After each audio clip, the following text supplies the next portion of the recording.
Bago natin talakayin, kailangan malaman muna natin ang ugat kung saan napulot ng sangkatauhan ang kwento at istorya ng mga extraterrestrial na napunta sa ating daigdig mahabang panahon na nakalilipas. Nagpanimula ang lahat ng matagpuan ng ating mga professional geologists, ang isang tablet magmula sa lugar ng Mesopotamia na sinasabing kauna-unahang civilization sa buong mundo. Nahukay ang mga tablet na naglalaman ng istorya tungkol sa mga extraterrestrial na napunta sa ating mundo. At nung kanilang sukatin at pag-aralan ito sa tinatawag na carbon dating, ito ay tinatayang 4,500 years ago na nakakalipas. Kung ano ang nilalaman ng mga tablet na nahukay from 4,500 years ago na sinasabing kauna-unahang sibilisasyon sa mundo, at ang kanilang nakita ay ang istorya ng mga extraterrestrial magmula sa ibang daigdig kung paano sila nagpunta dito sa atin at sinasabing sila ang nag-upgrade ng mga human kung ano tayo ngayon.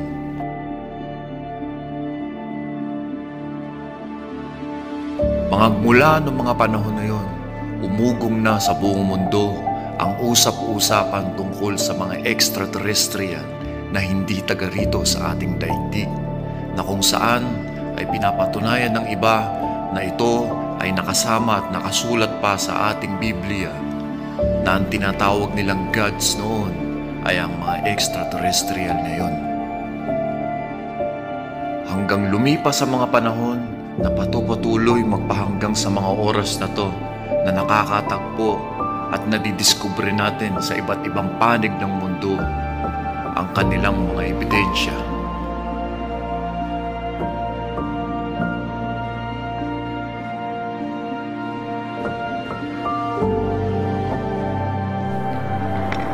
The hieroglyphs are a little difficult to make out, but this story is all here.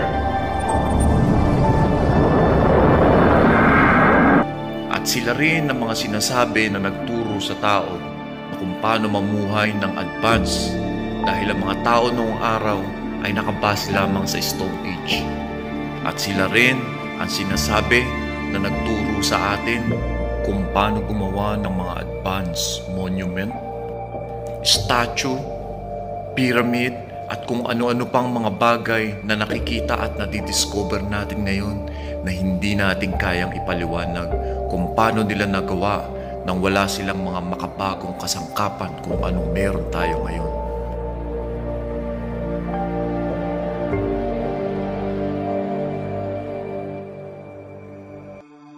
Isa na rito ang natagpuan sa lugar ng Apoconac, Tianan, the dwelling of the gods sa Peru. Sa Peru kung saan maraming natatagpuan na hidden portals of the god.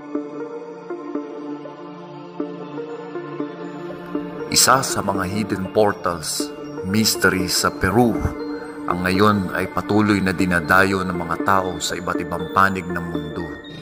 Dahil sa hindi sinasadya na napagdesisyonan nilang butasin at gawing extended ng kanilang tourist spot destination ang lugar na ito.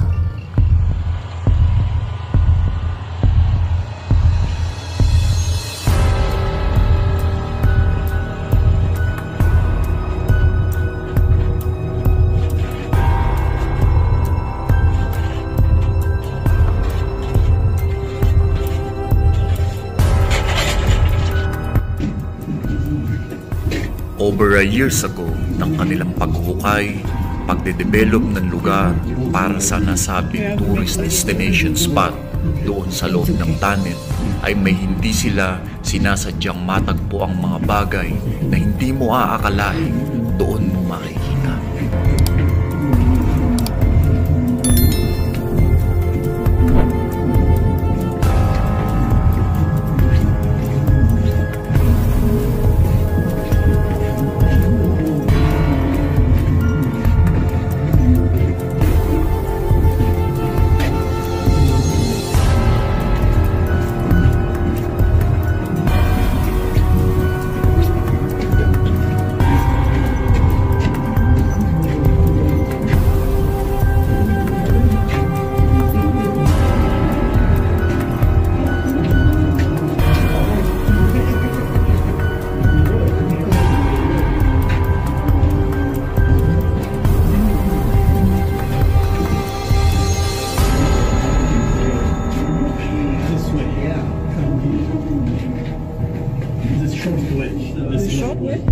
Shall we take this shot?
Estos cráneos alienígenas fueron encontrados aquí en unas minas en la República Mexicana. Dos de las personas que se metieron a la expedición desafortunadamente desaparecieron. Si ustedes escuchan en el audio, hay unos ruidos como de animales o algo extraño desconocido. Realmente es algo único. Chéquenos bien.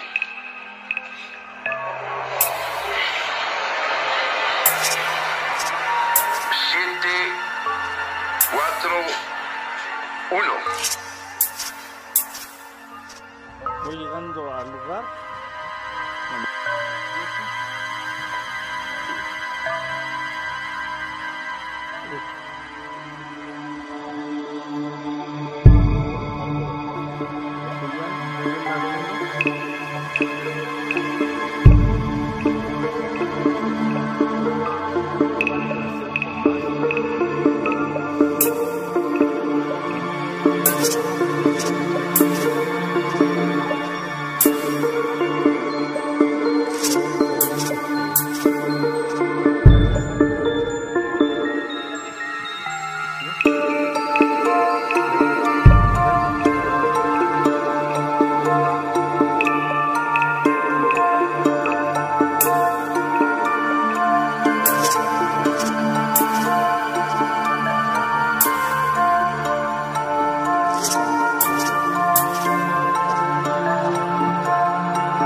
Thank you.